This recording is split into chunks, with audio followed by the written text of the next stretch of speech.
Bismillahirrahmanirrahim. Assalamualaikum warahmatullahi wabarakatuh. Perkenalkan, nama saya Reza Sangganugraha dengan nomor NPM 10121424 dari kelas C9 Manajemen.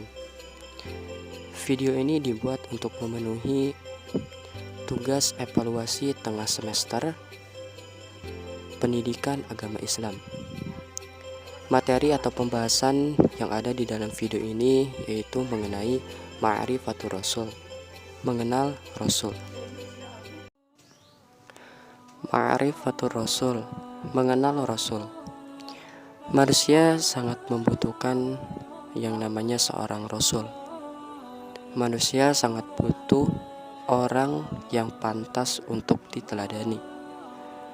Manusia sangat butuh orang yang patut untuk dicontoh, baik itu perbuatan, ucapan, ataupun sikap dalam menghadapi masalah kehidupan. Rasul adalah orang-orang yang diutus oleh Allah, orang-orang yang dipilih oleh Allah untuk memberikan petunjuk dan pengajaran kepada seluruh umat manusia.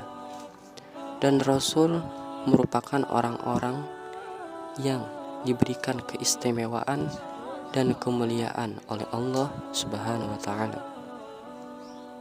Dengan adanya Rasul, kita sebagai umat Islam tahu bagaimana cara kita taqarrub kepada Allah, bagaimana cara kita mendekatkan diri kepada Allah.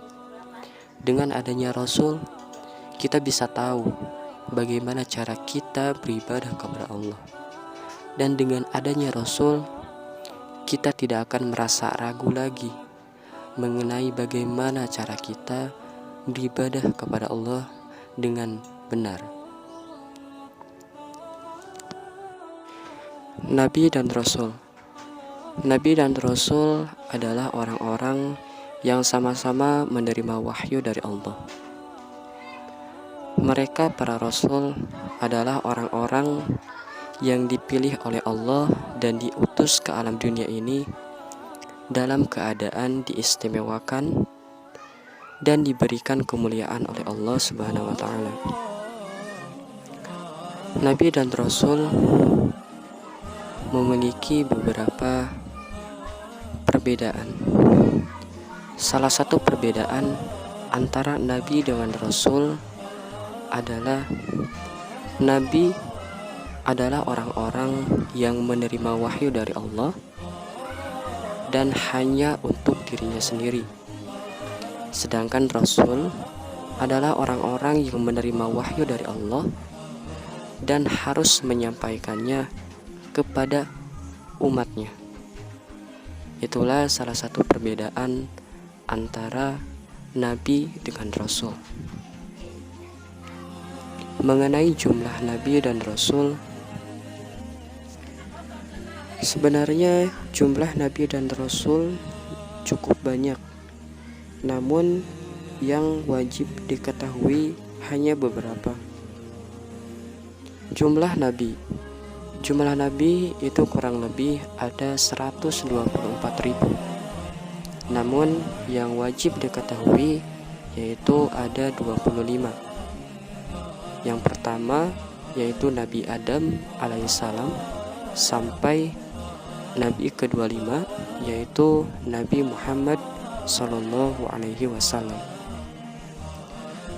Sedangkan jumlah Rasul yaitu kurang lebih ada 313.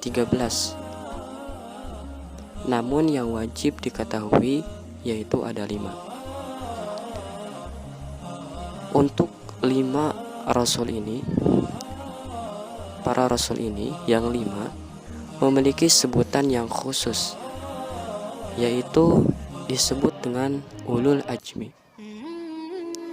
Para Rasul ini disebut dengan ulul ajmi karena mereka diberikan oleh Allah diberikan kekuatan, keteguhan hati, dan kesabaran yang kuat. Karena para rasul ditugaskan untuk menyampaikan wahyu dari Allah. Maka mereka diberikan kekuatan dan keteguhan hati serta kesabaran yang kuat untuk menghadapi segala rintangan dan tantangan yang akan dihadapinya.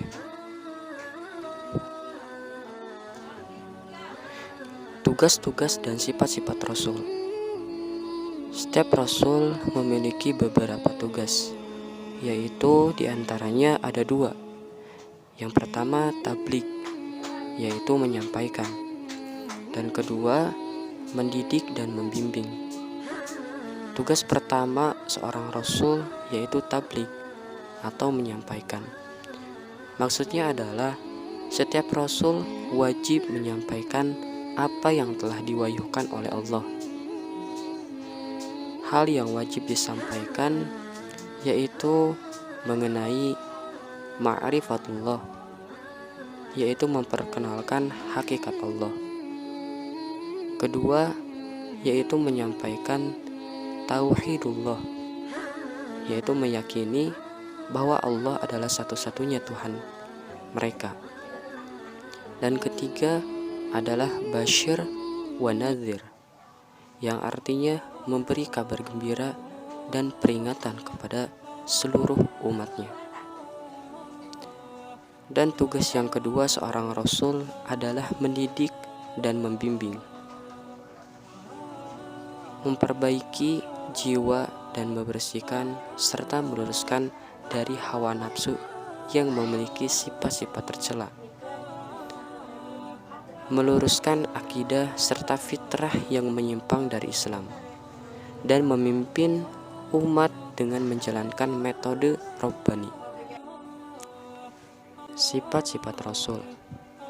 Ada 4 sifat wajib bagi Rasul, yaitu yang pertama as-siddiq, yang artinya jujur atau benar.